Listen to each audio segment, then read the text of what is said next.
Holidays-nale, adu namma GT Holidays da. GT Holidays, South India's #1 travel brand. You know you are special when you're with GT Holidays. Peri engineering, arts and science, pharmacy, nursing மற்றும் physiotherapy கல்லூரிகள் சென்னை. இந்தியாவில் சிறந்த உள்கட்டமைப்பு கொண்ட கல்லூரிகளில் ஒன்று. 100% வேலை வாய்ப்பினை உறுதி செய்யும் சாதனை. ஆயிரக்கணக்கான பிற கல்லூரி மாணவர்களுக்கும் வேலை தந்த பெருமை. பெரி, எங்கள் கண்களில் உங்கள் கனவுகள். நேயர்களே வணக்கம், இது சாணக்யா. நீங்கள் பார்த்து கொண்டிருப்பது 7 சென்ஸ். தேர்தல் முடிவுகளுக்கு இன்னும் சரியா சொன்னா 5 நாள் இருக்கு. ஏதோ கை சின்னம்னு சொன்னீங்கன்னா இல்ல, ஒரு நாள் கழிச்சு பார்த்தோம் அப்படின்னா 3 நாள் இருக்கும். அதுக்கப்புறம் பார்த்தோம்னா 2 நாள் இருக்கும். எல்லாமே கை சின்னங்களா தான் போய் நிற்கும் அப்படின்னு தான் பார்க்கிறோம். ஏன்னா இறுதியாக ஒரு நாள் நம்ம ஓட்டு போட்ட இறுதி அப்படின்னு வந்து நின்று 4ஆம் தேதி எல்லாருடைய ஃபோக்கஸும் இருக்கிறது. 4ஆம் தேதி அப்படின்னா 8 மணி நேர படமாக, அந்த 8 மணி நேர த்ரில்லராக அந்த நாட்கள் இருக்கலாம். வாழ்க்கை 8 பிரிச்சுக்கோ அப்படின்னு ரஜினி சார் சொல்லியிருந்தாரு. ஸோ அது போல ஒவ்வொரு நாளும் ஒவ்வொரு பாகங்களாக பிரித்து பல கோணங்களில் எல்லாரும் ஒவ்வொரு எஸ்டிமேட் போட்டு என்னென்ன நம்பர் வரும்னு வந்துட்டு இருக்காங்க. இது போன்ற அரசியல் கணக்குகள் ஒரு புறம் இருக்கிறது. மறுபக்கத்துல இந்த எலெக்ஷன் சீசன் முடிஞ்சதோட முடிஞ்சிருமா? பல விஷயங்கள் இருக்கிறது. சமுதாய ரீதியாக, பாலிசி டிசிஷன்ஸ் மேக்கிங் ரீதியாக, உங்களுக்கு பப்ளிக் பாலிசி போன்ற முக்கியமான விஷயங்கள் ரீதியாக, உங்களுக்கு தொலைநோக்கு பார்வையோட விஷன் 2047, விஷன் 2030 அப்படின்னு பல விஷயங்கள் ஓடிக்கொண்டிருக்கிறது. அது தொடர்பான முக்கியமான சில விஷயங்களும் இருக்கிறது. ஊழல் தொடர்பான வழக்குகளும் தொடர்ந்து இருக்கின்றன. இது போன்ற பல விஷயங்கள் இருக்க, அதனுள் இருக்கக்கூடிய உள்ளர்த்தங்கள், பின்கதைகள் என்னென்ன இன்றும் நம்மோடு இணைந்து விளக்குகிறார் நமது ஆசிரியர். வணக்கம் சார். 7 சென்ஸ்ல முதல்ல இருக்கிறது ஸ்ரீதர் வேம்பு அவர்கள் இந்த சின்ன தீப்பொறிய போடுறார். இது ரொம்ப நாளா இருக்கக்கூடிய விஷயம். கொரோனாக்கு பிறகு இதோடைய மொமெண்டம் அதிகரிக்கிறது. இதோடைய விதை, இதோடைய ஸ்பார்க் பார்த்தோம்னா முன்னதாக ட்ரம்ப் அவருடைய முதல் டேர்ம்ல வந்தது. 2வது டேர்ம்ல இப்போ அதிகமாகிறது. H1B விசா போன்றவையெல்லாம் எப்பேற்பட்ட ஃபிளாஷ் நியூஸ்ல வருது அப்படின்றத பார்க்கிறோம். இப்போ திரு ஸ்ரீதர் வேம்பு சொல்கிறார், இந்தியர்கள் நாடு திரும்ப வேண்டும். த டேலண்ட் பூல் ஆகக்கூடிய இந்தியா ஏற்றுமதி மட்டுமே செய்யாமல் இந்தியர்கள் திரும்ப வேண்டிய நேரம் வந்து விட்டது அப்படின்னு அழைப்பு விடுக்கிறார். ஒரிஜினலா அப்படித்தானா? அதுக்கு முன்னாடி நீங்கள் வந்து அந்த 5, 4, 3லாம் சொன்னீங்க. அதை பற்றி சொல்ல நினச்சேன். இந்த இப்படின்னு சொல்லிட்டு வந்து கை சின்னமா, நீங்கள் இது வந்து சூரியன். சூரியன். ஆமா, சூரியன் கை சின்னம் வந்து இது அப்படி சூரியன் கையில சின்னங்கள். அப்படியே 2 நாள் கொண்டு வரீங்களா? சரி, ரைட். ஏதோ வந்து ஒரே சின்னமா கொண்டு வரீங்க. விசில பற்றி நீங்கள் சொல்லவே இல்லை. விசில் தான் போயிட்டு வந்து இப்படியா? சூப்பருங்க. ஸோ திரு ஜோஹோ உடைய நிறுவனர் திரு ஸ்ரீதர் வேம்பு அவர்கள் வந்து ரொம்ப முக்கியமான ஒரு கால் வந்து விடுத்திருக்காரு. ரொம்ப ஓப்பன் லெட்டர். அது வந்து நேஷனல் லெவலில் இங்கிலீஷ் மீடியா, ஹிந்தி மீடியா எல்லா இடங்கள்லையுமே பெருசாக விவாதிக்கப்பட்ட ஒரு விஷயம். அது வந்து கட்டாயமாக இன்டர்நேஷ்னலாகவும் ஒரு மிக முக்கியத்துவமான ஒரு கவனத்தை பெற்றிருக்கும். அதற்கு என்னென்ன, அவர் வந்து ஒரு தேசி வந்து வந்து நம்முடைய சுதேசி சொல்லுவோம்ல. ஸோ ஒரு இந்தியா, அவரே குறிப்பிட்டதில் 37 ஆண்டுகளுக்கு முன்னால் உங்களை போல தான் நானும் வந்து அமெரிக்காவுக்கு வந்திருந்தேன். நான் அமெரிக்காவுக்கு உழைச்சேன், நிறையா பண்ணேன். அமெரிக்கா நமக்கு ரொம்ப கொடுத்துச்சு, அமெரிக்கா நமக்கு நிறையா கொடுத்துருக்கு, நம்ம நன்றியோடு இருக்கிறோம்னு சொல்லி சொன்னார். அதற்கு பிறகு வந்து இது வந்து ஒரு இப்போ இருக்கக்கூடிய அரசாங்கத்தை பற்றின ஒரு ரொம்ப மேலோட்டமான ஒரு நேரடியான தாக்குதலாக இல்லாமல் ஒரு விமர்சனத்தை வச்சுட்டு இப்போ வந்து நிறைய பயாஸ்டாக நிறைய விஷயங்கள் நடக்குது. அப்போ நம்ம வந்து இப்போ திரும்பி வர வேண்டிய நேரம் இருக்குதா, நாட்டுக்கு திரும்பி தர வேண்டிய நேரம் இருக்குதா அப்படிங்கிற ரொம்ப முக்கியமாக மென்ஷன் பண்ணுறாரு. இது வந்து ரொம்ப முக்கியமான அழைப்பு. இது போக இந்த பக்கமாக பார்த்துட்டு அப்புறம் திருப்பி ரிவர்ஸில் இங்கே வரலாம். நேற்று பார்த்தீங்கன்னா கனடாவில் ஒரு 70-80 வயசு சீக்கியர், அவரை வந்து அங்கே இருக்கக்கூடிய வெள்ளையர் வந்து நாட்டுக்கு போடாங்கன்னு வந்தேன்னு ஒரு பெரியவர் வந்து திட்டுறார். அமெரிக்காவில் நம்ம வந்து அன்றாடம் குறைந்தபட்சம் ஒரு கதையாவது நம்ம கேட்டுறோம். சின்ன குழந்தைய ஸ்கூலில் வந்து இது மாதிரி ஒரு ரேசிசம் வந்து பண்ணுறாங்க. நம்ம வந்து பிளாக் ப்ரௌன் சொல்லுவாங்க, நம்மளெல்லாம் ப்ரௌன்னு சொல்லுவாங்க, அவங்க ஒயிட் வச்சுருக்காங்க. பிளாக், ஒயிட், ப்ரௌன் 3 வச்சுருக்காங்க. அப்போ இந்த ப்ரௌன்லாம் வந்து மோஸ்ட்லி இந்த கலரில், இந்த முகத்தில், இந்த ஷேப்பில் இருக்கிற வந்து பாகிஸ்தானி, பங்களாதேஷி எல்லாத்தையுமே நம்ம ஒரே மாதிரி வச்சுருவாங்க. ஆப்கானிஸ்தானி, நம்மளெல்லாம் ஒரே டேபிள். நம்ம வந்து வந்து இந்தியன்ஸ் தான் அப்படின்னு வச்சுருப்பாங்க. ஸோ வந்து அங்கே வந்து குழந்தைகள் வந்து பெரியவங்களுக்கு பயங்கரமான ரேசிசம் இருக்குன்னு பார்க்குறோம். ஒரு இங்கிலீஷ் பேப்பரில் வந்து ரொம்ப டீட்டெயிலாக இப்போதைக்கு ஒரு சர்வே ஒன்று பண்ணியிருந்தாங்க. அமெரிக்காவில் இருக்கக்கூடிய இந்தியர்கள் எப்படி ஃபீல் பண்ணுறாங்க அப்படின்னா, இந்தியர்களுடைய ஆடை அணிகிறதுக்கு எங்களுக்கு பெரிய தயக்கம் இருக்குது, இந்தியாவுடைய திருவிழாக்களை கொண்டாடுறதுல எங்களுக்கு ஒரு பெரிய தயக்கம் இருக்குது, எங்களுடைய ப்ரொமோஷன்ல இன்க்ரிமெண்ட்ல வந்து பெரிய பயாஸ் இருக்குது அப்படின்னு எல்லா கேள்விக்குமே ஒரு 70% பேராவது வந்து ஆமா நாங்கள் ஃபீல் பண்ணியிருக்கோம் அப்படின்னு சொல்றாங்க. இன்னும் சொல்ல போனா துணை அதிபருடைய மனைவி வந்து ஒரு இந்தியர். உங்களுக்கு அமெரிக்காவோட துணை அதிபரோட மனைவி வந்து இந்தியர். அவங்க வந்து ரொம்ப ஜாலியா டிவான்ஸ் வந்து சொல்றாரு, ரொம்ப ஜாலியா வேற ஒரு பேட்டில் வந்து அவங்க மதம் மாறுவாங்கன்னு நினைச்சேன், ஆனா அவங்க அப்படியே இருக்கிறாங்கிற மாதிரி ஒரு ஜாலியா சொல்றாரு. அது எங்களுக்கு வந்து ஒரு பெரிய ஷாக் வேவ கொடுத்தது அங்க இருக்கக்கூடிய இந்தியர்கள் இந்துக்கள்லாம் சொல்றாங்க. அப்படி வந்து ஜாடமாடையா நேரடியாக அரசாங்கம் ஒரு தாக்குதல் நடத்தாவிட்டா கூட நீங்க பார்த்துருப்போம். அமெரிக்கால வந்து அதிபரே வந்து ஒரு ரீட்வீட் பண்ணார். ஒருத்தர் வந்து இந்தியா சைனாலாம் வந்து வெட்டி பசங்க அப்படிங்கிற மாதிரி வந்து நரக கூலி அப்படிங்கிற மாதிரி வந்து கடுமையான வந்து இந்தியாவும் சைனாவும் கிளப் பண்ணி ஒரு விமர்சனம் வைக்கும்போது யாரோ ஒருத்தர் பண்றாரு. அதை வந்து அதிபர் வந்து ரீட்வீட் பண்றாரு. அப்போ வந்து அதை என்டார்ஸ் பண்ணுவார்.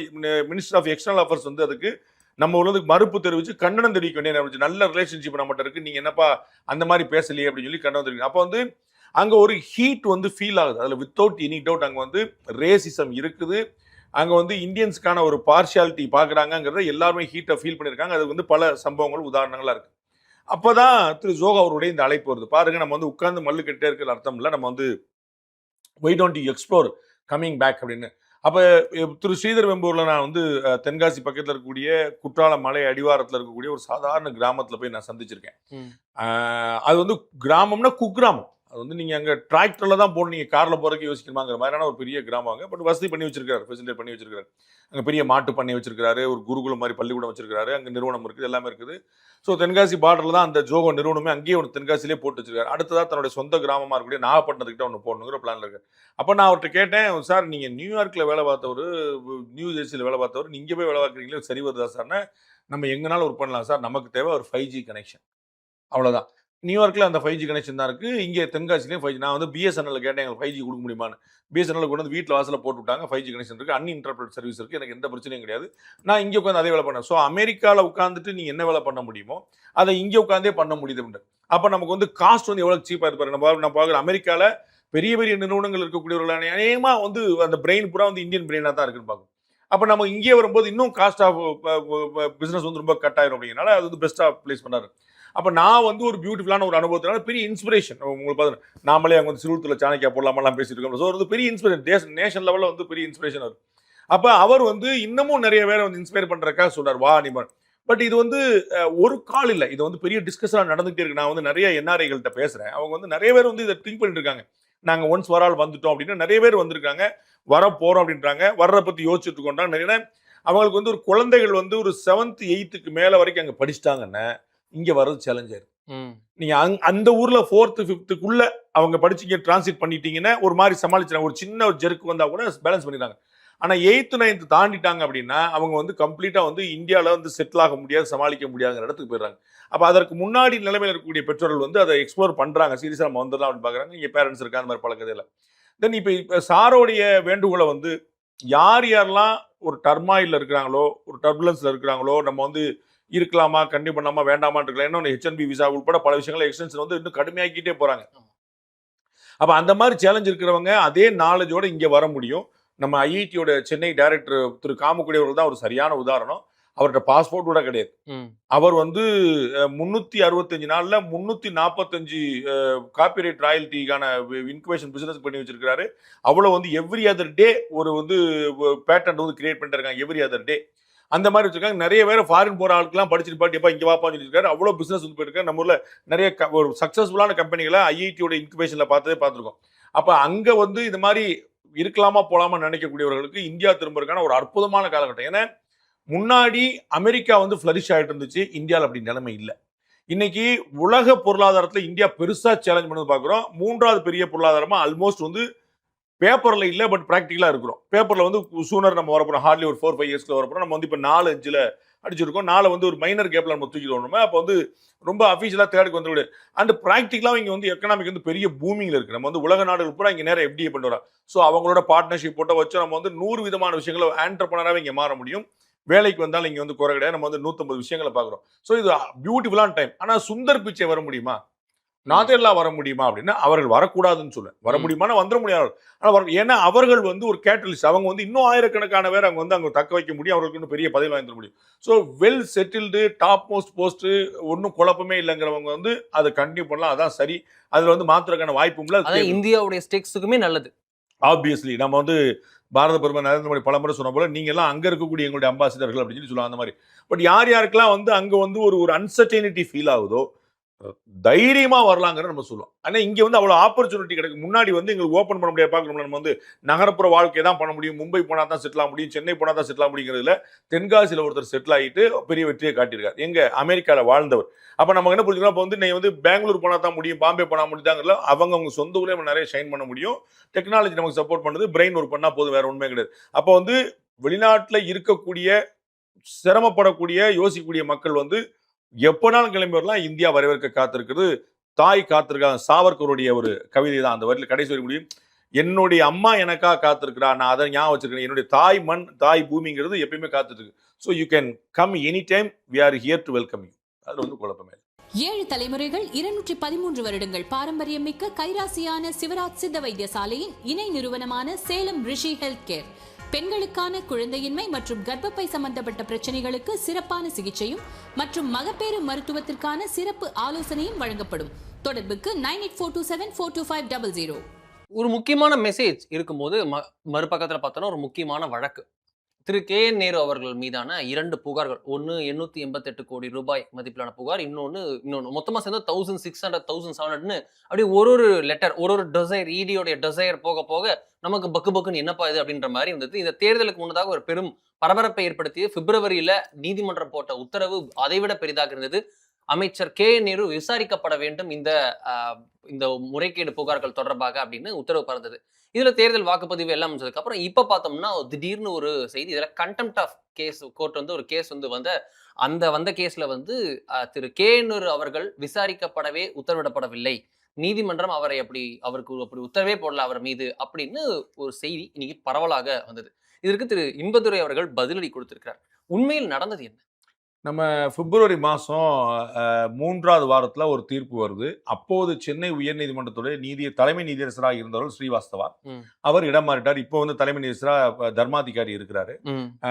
இப்போ வந்து அவருடைய பெஞ்ச் முன்னாடி வழக்கு வந்துச்சு. அன்னைக்கு வந்து போட்டது பிப்ரவரியில் போட்டது வந்து 2 நீதிபதிகள் கொண்ட அமர்வு தலைமை நீதி முன்னாடி வந்துச்சு. அதில் வந்து திரு நேரு அவர்கள் அந்த வழக்குடைய விசாரணையை பார்த்தாலோ அந்த வழக்குடைய தீர்ப்பு பார்த்தாலும் இன்னைக்கு வந்திருக்கிறது வந்து ஒரு உத்தரவு தான், தீர்ப்பு கிடையாது.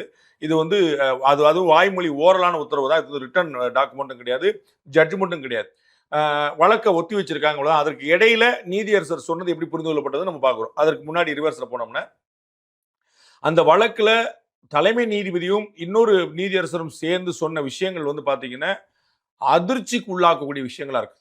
அவர்கள் வந்து இப்படிலாம் நடந்திருக்குமான்னு ஆச்சரியமா இருக்கு. இடி வந்து ஒரு புகாரை தலைமைச் செயலருக்கும் டிஜிபிக்கு அனுப்புது. எப்ப நாங்க வந்து வேற ஒரு விஷயமா நாங்க வந்து ரெய்டு போன இடத்துல எங்களுக்கு நிறைய மேட்டர் கிடைச்சது, அந்த மேட்டர்லாம் உங்களுக்கு அனுப்பிட்டோம், நீங்க பார்த்து நீங்க ஏதாவது வழக்கு போடுங்கப்பா அப்படின்னு சொல்லி சொல்றாங்க. அது வந்து கேட்கப்படவே இல்லைன்னு சொல்லிட்டு அப்படியே வந்து இடி வந்து நீதிமன்றம் போது அப்படியே ஹோல்ட் ஆகி நிக்குது. அப்போ வந்து அப்பதான் இந்த அவமதிப்பு வழக்கெல்லாம் வர்றதுக்கு முன்னாடி அப்ப இடி வந்து நேரடியாக கோர்ட்டுக்கு போனோடனே ஈடிட்ட நீதிமன்றம் கேக்குது, உயர் நீதிமன்றம் கேக்குது, அப்படி என்னப்பா டாக்குமெண்ட்லாம் அனுப்பி எங்களுக்கு காட்டுங்க பார்ப்போம் அப்படின்னு கேட்குறேன். அந்த டாக்குமெண்ட்லாம் பார்த்துட்டு நீதிமன்றம் அதிர்ச்சி அடைகிறது. அது அவங்களே சொல்றாங்க, நீதிமன்றம் அதிர்ச்சி அடையுது. எல்லா பிரைமே ஃபர்ஸ்ட் இருக்கு, ரொம்ப டீட்டெயிலாக சொல்லியிருக்காங்க. நான் அதுக்குள்ள போக விரும்பல. ரொம்ப டீட்டெயில் ஜட்ஜ்மெண்ட் பப்ளிக் டொமைன்ல இருக்கு, சர்ச் பண்ணி பார்த்தா தெரியும். திரு நேரு அந்த சகோதரர்கள் மீது வந்து அவங்க போட்டிருந்த வழக்கு அவ்வளவு ஆச்சரியமான அதிர்ச்சி தரத்தக்க பல பாயிண்ட்ல சொல்லி இது எல்லாமே பிரைமே ஃபர்ஸ்ட் இருக்கு, வழக்கு பதிவதற்கு தாராளமானது. ஆனா ஏன் இந்த குரூப் வந்து கேஸே போடாம, இந்த காவல்துறை வந்து ஏன் கேஸே போடாம தடங்கினீங்கன்னு தெரியல. நீங்க எப்படியாவது தள்ளி வைக்க பாக்குறீங்க, எப்படியாவது வழக்கு போடாம தப்பிக்க பாக்குறீங்க, இப்படின்னு பல விமர்சனங்களா வச்சுட்டு நீங்க கேஸை போடுங்கன்னு சொல்லியிருக்கு. இது வந்து கேஸ் போடுறதுக்கான முழு தகுதி அதுல இருக்குது. அதுல திரு KN அந்த 52 பத்தியன் அந்த பிப்ரவரி மாசம் வந்த ஜட்ஜ்மெண்ட்ல பத்தியன் 52ல இருந்து 61 வரைக்கும் திரு KN நேரு அப்படின்னு போடல, MASS மினிஸ்டர்னு தெளிவா போட்டிருக்காங்க. அந்த துறையை வகிச்சுட்டு இருந்தவர் வந்து திரு நேரு தான், குழப்பம் இல்லை. அவர் சகோதரர்கள் எல்லாம் மென்ஷன் பண்றாங்க, டாக்குமெண்ட்ஸ் பண்றாங்க, வாட்ஸ்அப் சாட்டை சொல்றாங்க, அமௌண்ட்ஸ் சொல்றாங்க, ப்ரூஃப் இருக்குன்றாங்க, போட்டோ இருக்குன்றாங்க, என்னென்னமோலாம் சொல்லியிருக்காங்க. நீதிமன்றத்தில் சொன்னதெல்லாம் ரொம்ப ஆச்சரியமா இருக்கு. அது வந்து நீதிமன்றம் சொல்லுகிறது. இடி கொடுத்த ஆவணங்கள்ல சாட்டிஸ்ஃபை ஆகி நிறைவடைந்து மனநிறைவடைந்து அது வந்து அவங்க சொல்லக்கூடிய விஷயம் அவ்வளவு சொல்லியிருக்காங்க. சொல்லிட்டு வந்து நீங்க வழக்கு ஏன் போடலான்னு கேட்கிறாங்க. வழக்கு போடணும்னு சொல்லியிருக்காங்க, இதுல எந்த குழப்பமும் இல்லை.